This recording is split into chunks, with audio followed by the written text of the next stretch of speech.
Danas razgovaram sa Ivanom Marićem, uličnim fotografom i tatu umetnikom. Ili je možda obrnuto. A kako je, pored tetoviranja, krenuo da se bavi fotografijom, to će nam on sam najbolje objasniti. Idemo na video. Moje ime je Ivan Marić, znaju me svi kao Ica.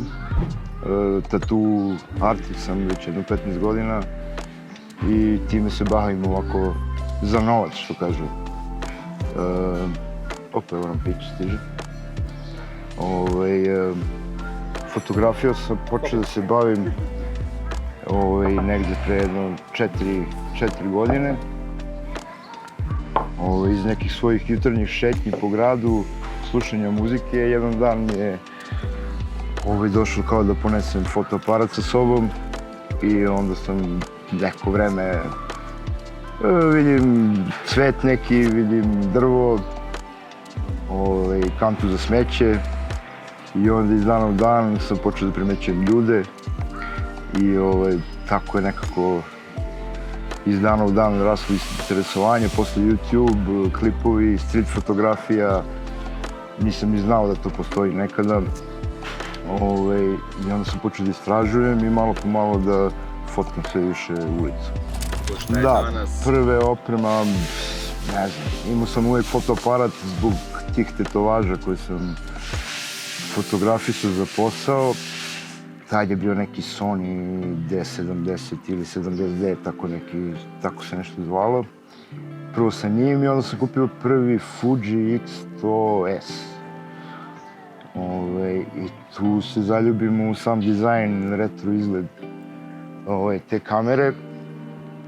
I onda sam počeo da istražujem o kamerama, pa onda jedan Fuji, drugi Fuji, treći, peti. Mislim da sam i do sada probao svaki. Pa istraživanje žižnih daljina, fokalnih, kako god. 85, 50, redom i sad dođem na širokougaono, na 24, što je na tom crop senzoru, koliko beše, ne znam ja, 16 na Fujiju. I tu sam do 40 na cropu, znači, u stvari na full frame. I sad koristim Sony A7 C2, a pre toga, kažem, svaki Fuji, Leica Q1, Q2, Rikohovi GR3 3X, što je stvarno sjajan aparat. Onako za moj stil, mislim da mi je najbolji, ali sam se sad nešto navikao na ovaj Sony, tako da mi baš odgovara. Još nešto sam htio te pitam je za one koji te ne poznaju, ako možeš u par reči da opišeš stil svoje fotografije, stil svog rada.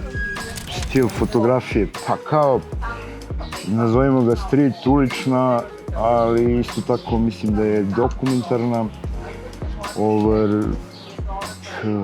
Kako bih rekao, dokumentujem Beograd, to mi je ono kao osnovno. Nekad sam izlazio na ulicu fotografijući samo ljude i to mi je bilo najzanimljivije. Međutim, u posljednje vreme sam počeo da tako primećujem detalje vezane za ovaj grad koji ga isto tako čine jedinstvenim. I tek mi je tad postalo zanimljivo sve to. Uvek sam sa, ajde da kažem, tim nekim širokougaonim objektivima i volim da budem bukvalno u prvom licu tu prisutan u svakoj sceni. Pa da li su to ti detalji ili ljudi, situacije. Jedna od drugih stvari koje volim da fotografišem su koncerti, muzička zbivanja, najviše iz punk, hardcore, hip-hop scene, gde sam na koncertima opet ne fotografišem izvođače toliko koliko njihovu interakciju sa publikom i publiku samu, ali opet to iz baš prvog lica da sam tu među publikom i ljudima i to mi je jedna onako isto omiljene stvari koje volim da radim. I volim interesantne portrete, profile ljudi, da li prijatelje, da li ovako nekoga koga sretnem na ulici. I opet naravno iz tih nekih uglova onoga čime se oni bave. znači u nekom svom okruženju i po neki kao close-up portret, to isto volim. Ono što me još sada zanima je način na koje tvoje fotografije ne nastaju, to jest da li nastaju u trenutku dok ideš ulicom i fotkaš ili si nekad možda planirano otišao na neko mesto na kome znaš da će kadar biti dobar, da će atmosfera biti dobra i tako dalje? Pa sve moje fotografije nastaju u trenutku, znači u mojim šetnjama gradom. Ono jedino što planiram, a i to nije, da kažem, planirano su ti koncerti i to gde odem da bih to fotografisao i proveo se, a gradski su sve u mojim šetnjama i sve su u momentu dok prolazim, ako baš vidim neku lepu scenicu da mogu da zastanem, tu zastanem, ali sve u tim šetnjama i opet da kažem, svuda sam ja tu u tom prvom licu gde sam u trenutku u toj istoj situaciji koja se desila. Sve su trenuci koji pokušavam da dokumentujem i približim ljudima da osete Beograd iz mog ugla. Još jedna stvar koja me zanima je, znači, ako bi sabrao svo svoje iskustvo i na osnovu toga nekome mogao da daš savet na temu fotografije, šta bi to bilo?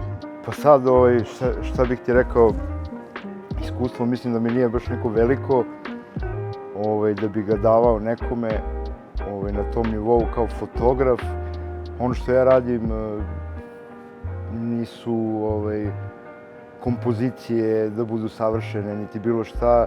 Ja volim da hvatam trenutke, momente, da dokumentujem sve to na neki svoj fazon, a jedini savjet neki što bih mogao da dam je da uvek nosite aparat sa sobom. Ja mislim da ga ne ispuštam barem iz torbe, iz ruke, kad god sam napolju. Znači uvek ga nosim sa sobom i zato možda misle ljudi da imam neko veliko iskustvo, a u stvari je to samo iz razloga što ga nikad ne ispuštam iz ruku. Evo jedna slika starog Beograda gde nisu samo hirurzi, advokati i neki ljudi imali svoje table na zgradama. Ovo je dom Koste Aćimovića, molera i farbara. Znači, interesuje me još jedna stvar, a to je da li fotkaš u manualnom modu ili možda koristiš neki od presetovanih modova koje nudi kamera? Pa trenutno sad na ovom Sonyu koristim manual mod, ali ISO mi je uvek na automatici do 12.800 jer me bilo koji šum ni ne interesuje, gledam da uhvatim neke momente, s tim da mi je minimum shutter speeda, brzine okidanja 500 i F je na 5, 6, 8, 11 da bih uhvatio sve što mi treba. Noću, pa onda i smanjim ISO jer svakako ništa mi to bez nekog odgovarajućeg svetla pri kojem bi mogu da fotografišem nešto ne koristim, tako da smanjujem onda brzinu ukidanja. S ovim ima dobra stabilizacija, tako da mogu da je smanjim baš dosta.